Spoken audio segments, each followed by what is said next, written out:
Hello friends, എല്ലാവർക്കും സെനൂസ് വേൾഡിൻ്റെ പുതിയൊരു വീഡിയോയിലേക്ക് സ്വാഗതം. ഇന്ന് ഞാൻ വന്നിരിക്കുന്നത് ഒരു സിമ്പിൾ റെസിപ്പി ആയിട്ടാണ്. ചപ്പാത്തി ഉണ്ടാക്കിയെടുക്കുന്ന റെസിപ്പിയാണ്. എന്നാൽ ഇത് നല്ല വെറൈറ്റി ആയിട്ടും അതുപോലെ നമുക്ക് ഉണ്ടാക്കിയെടുക്കാൻ വളരെ ഈസി ആയിട്ടുള്ളൊരു മെത്തേഡ് കൂടിയാണ്. നമ്മളിങ്ങനെ ചപ്പാത്തി റെഡിയാക്കി എടുക്കുകയാണെന്നുണ്ടെങ്കിലും ചപ്പാത്തിയുടെ സോഫ്റ്റ്നെസ്സിനോ പെർഫെക്ഷനോ ഒട്ടും കുറവില്ലാതെ നല്ല സോഫ്റ്റ് ആയിട്ടും അതുപോലെ നല്ല പെർഫെക്റ്റ് ആയിട്ട് തന്നെ നമുക്ക് കിട്ടും. അപ്പോൾ നമുക്ക് ഇതെങ്ങനെ റെഡിയാക്കി എടുക്കുന്നതെന്ന് നോക്കാം. ഞാനിവിടെ ഇത് റെഡിയാക്കി എടുക്കാൻ വേണ്ടിയിട്ട് ഒരു കപ്പ് നിറയെ ഗോതമ്പ് പൊടി എടുത്തിട്ടുണ്ട്. പിന്നെ ഇതിലേക്ക് ഒരു 1/4 ടീസ്പൂണോളം ഉപ്പും അതുപോലെ 1 ടീസ്പൂണോളം പഞ്ചസാര കൂടി ചേർത്ത് കൊടുക്കുന്നുണ്ട്. ഇനി ഇതെല്ലാം കൂടി നല്ലപോലെ ഒന്ന് മിക്സ് ആക്കി എടുക്കണം. ഉപ്പും പഞ്ചസാരയൊക്കെ ഗോതമ്പ് പൊടിയുടെ എല്ലാ ഭാഗത്തും എത്തുന്ന രീതിയിൽ വേണം നമ്മളൊന്ന് മിക്സ് ആക്കി എടുക്കാൻ. എന്നിട്ട് ഇതിലേക്ക് നമ്മൾ ഗോതമ്പ് പൊടി എത്രയാണ് എടുത്തത് അതേ കപ്പിൽ തന്നെ ഒരു കപ്പ് നിറയെ വെള്ളം ചേർത്ത് കൊടുക്കാം. വെള്ളം ഗോതമ്പ് പൊടിയൊക്കെ ഒട്ടും കട്ടയില്ലാതെ നല്ലപോലെ തന്നെ ഒന്ന് മിക്സാക്കി എടുക്കണം. ചപ്പാത്തി ഉണ്ടാക്കിയെടുക്കാൻ ആവശ്യത്തിലുള്ള ബാറ്ററൊക്കെ ഇവിടെ റെഡിയായി വന്നിട്ടുണ്ട്. ഇത് നമ്മൾ റെസ്റ്റ് ചെയ്യാനൊന്നും വെക്കണില്ല. ഞാനിത് ഉണ്ടാക്കിയെടുത്ത ഉടനെ തന്നെ ചുട്ടെടുക്കുകയാണ് ചെയ്യണത്. ഒരു പാന് അടുപ്പിൽ വെച്ച് നല്ലപോലെ ചൂടാക്കി എടുത്തിട്ടുണ്ട്. ഇതുപോലുള്ള ഫ്രൈ പാൻ ഉപയോഗിച്ചിട്ടാണ് നമ്മളിത് റെഡിയാക്കി എടുക്കുന്നതെന്നുണ്ടെങ്കിൽ നല്ല പെർഫെക്റ്റ് ആയിട്ട് തന്നെ വരും. ചട്ടിയൊക്കെ ജസ്റ്റ് ഒന്ന് ചൂടായി വരുന്ന സമയത്ത് ഞാനിവിടെ കുറച്ച് ഓയിലൊന്ന് സ്പ്രെഡാക്കി കൊടുക്കുന്നുണ്ട്. അത് വേണമെന്നുണ്ടെങ്കിൽ ചെയ്ത് കൊടുത്താൽ മതി, ഓപ്ഷനിലാണ്. എന്നിട്ട് നമുക്കിതിലേക്ക് ആവശ്യത്തിനുള്ള ബാറ്റർ ഒഴിച്ച് കൊടുക്കാം. 1-2 തവിയൊക്കെ ഒഴിച്ച് കൊടുക്കാം. നമ്മൾ ഉണ്ടാക്കിയെടുക്കുന്ന ചപ്പാത്തിയുടെ വലുപ്പത്തിനനുസരിച്ച് വേണം ഒഴിച്ച് കൊടുക്കാൻ. ഞാനിവിടെ ചെറിയ തവി ആയതുകൊണ്ട് 2 കയ്യിൽ മാവ് ഒഴിച്ച് കൊടുത്തിട്ടുണ്ട്. എന്നിട്ട് തവി ഉപയോഗിച്ചിട്ട് ഇത് ചുറ്റിച്ചെടുക്കുകയും ചെയ്ത് ജസ്റ്റ് ഇതുപോലെ പാനൊന്ന് ചെരിച്ചെടുത്തിട്ടുണ്ടെങ്കിൽ കുറച്ചൊന്ന് സ്പ്രെഡായി പോവും.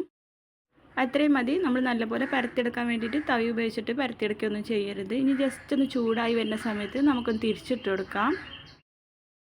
നല്ലപോലെ കുക്കായി വരാനൊന്നും വെയിറ്റ് ചെയ്യരുത്. ജസ്റ്റ് ഒന്ന് കുക്കായി വരുമ്പോഴേക്കും നമ്മളൊന്ന് തിരിച്ചിട്ട് കൊടുക്കണം. നമ്മളിങ്ങനെ ചപ്പാത്തി റെഡിയാക്കി എടുക്കുമ്പോൾ വളരെ കുറഞ്ഞ സമയം കൊണ്ട് നമുക്ക് റെഡിയാക്കി എടുക്കാവുന്നതേ ഉള്ളൂ. അതുപോലെ നല്ല പെർഫെക്റ്റ് ആയിട്ടും ഇതിങ്ങനെ തിരിച്ചും മറിച്ചിട്ട് കൊടുത്ത് നല്ലപോലെ തവി ഉപയോഗിച്ച് പ്രസ് ചെയ്ത് വേണം നമ്മൾ റെഡിയാക്കി എടുക്കാൻ. ഒരു മീഡിയം ടു ലോ ഫ്ലെയിമിൽ വെച്ചിട്ട് വേണം നമ്മൾ ചപ്പാത്തി കുക്ക് ചെയ്തെടുക്കാൻ. ഹൈ ഫ്ലെയിമിൽ ഇട്ടിട്ടുണ്ടെങ്കിൽ നമ്മൾ ഉദ്ദേശിക്കുന്ന പെർഫെക്ഷനിൽ കിട്ടില്ല. അതുപോലെ തന്നെ പെട്ടെന്ന് കരിഞ്ഞ് പിടിക്കാനുള്ള ചാൻസ് ഉണ്ട്. അപ്പോൾ നമ്മൾ മീഡിയം ടു ലോ ഫ്ലെയിമിൽ ഇട്ടിട്ട് ഇതുപോലെ തവി ഉപയോഗിച്ച് നല്ലപോലെ പ്രസ് ചെയ്ത് വേവിച്ചെടുക്കുകയാണ് വേണ്ടത്. കുറച്ച് സമയമൊക്കെ നമ്മളിങ്ങനെ പ്രസ് ചെയ്ത് മറിച്ചും തിരിച്ചിട്ട് കൊടുത്ത് കുക്ക് ചെയ്തെടുക്കുമ്പോഴേക്കും ഒരു ഭാഗമൊക്കെ നല്ലപോലെ പൊങ്ങി വരാൻ തുടങ്ങും. നമ്മളിങ്ങനെ ചപ്പാത്തി റെഡിയാക്കി എടുക്കുമ്പോൾ ഒത്തിരി സമയം എടുക്കുകയില്ല. അതുപോലെ തന്നെ നമുക്ക് കുഴച്ചെടുക്കുകയും പരത്തിയെടുക്കുകയും ഒന്നിൻ്റെ ആവശ്യമില്ല. രാവിലെ ബ്രേക്ക്ഫാസ്റ്റ് ആയിട്ടും ഡിന്നറായിട്ടൊക്കെ നമുക്ക് വളരെ പെട്ടെന്ന് തന്നെ ചപ്പാത്തിയൊക്കെ റെഡിയാക്കി എടുക്കാവുന്നതേ ഉള്ളൂ. ഇതുപോലെ റെഡിയാക്കി എടുത്തിട്ടുണ്ടെന്നുണ്ടെങ്കിൽ ഇപ്പോൾ ഇതാ നമ്മുടെ ചപ്പാത്തിയൊക്കെ നല്ലപോലെ കുക്കായി നല്ല സോഫ്റ്റായിട്ട് നല്ല പൊങ്ങി വന്നിട്ടുണ്ട്. നമ്മൾ ഇതേ രീതിയിൽ ചപ്പാത്തി റെഡിയാക്കി എടുത്തിട്ടുണ്ടെന്നുണ്ടെങ്കിൽ എത്ര സമയം കഴിഞ്ഞാലും ഇതിൻ്റെ സോഫ്റ്റ്നെസ്സിന് ഒട്ടും കുറവുണ്ടാവില്ല. നല്ല ടേസ്റ്റി ആയിട്ട് തന്നെ ഇരിക്കും.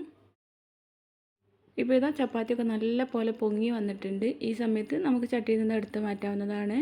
ഇനി വേണമെന്നുണ്ടെങ്കിൽ നമ്മുടെ ആവശ്യത്തിനനുസരിച്ച് നല്ലപോലെ മുരിപ്പിച്ചെടുക്കുകയും ചെയ്യാം. ഓരോരുത്തരുടെ ടേസ്റ്റിനനുസരിച്ച് ചെയ്യാവുന്നതാണ്. ഞാനിപ്പോൾ ഇതേ രീതിയിലായപ്പോഴേക്കും ചട്ടിയിൽ നിന്ന് എടുത്ത് മാറ്റിയിട്ടുണ്ട്. ഇതിൻ്റെ കൂടെ നമുക്ക് കറിയൊന്നും ഇല്ലയെന്നുണ്ടെങ്കിലും നല്ല അടിപൊളി ടേസ്റ്റാണ്. അതുപോലെ നമുക്ക് ഇതേ രീതിയിൽ തന്നെ ബാക്കിയുള്ള ചപ്പാത്തികളൊക്കെ ഒന്ന് റെഡിയാക്കി എടുക്കാം. ഇതേ രീതിയിൽ ഇത്ര സിമ്പിളായിട്ട് ഇതുവരെ ചപ്പാത്തി ഒന്നും റെഡിയാക്കി നോക്കാത്തവരാണെന്നുണ്ടെങ്കിൽ എന്തായാലും ഒന്ന് ട്രൈ ചെയ്ത് നോക്കണം.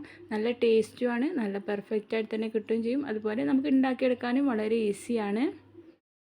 ചപ്പാത്തിയൊക്കെ ഉണ്ടാക്കിയെടുക്കുന്ന ടൈമിൽ നമുക്ക് ഒത്തിരി സമയം ആവശ്യമായിട്ട് വരും. നമ്മളിന്ന് ഇതേ രീതിയിൽ ചെയ്തെടുക്കുകയാണെന്നുണ്ടെങ്കിൽ കുറഞ്ഞ സമയം കൊണ്ട് നല്ല ടേസ്റ്റി ആയിട്ട് തന്നെ വരും.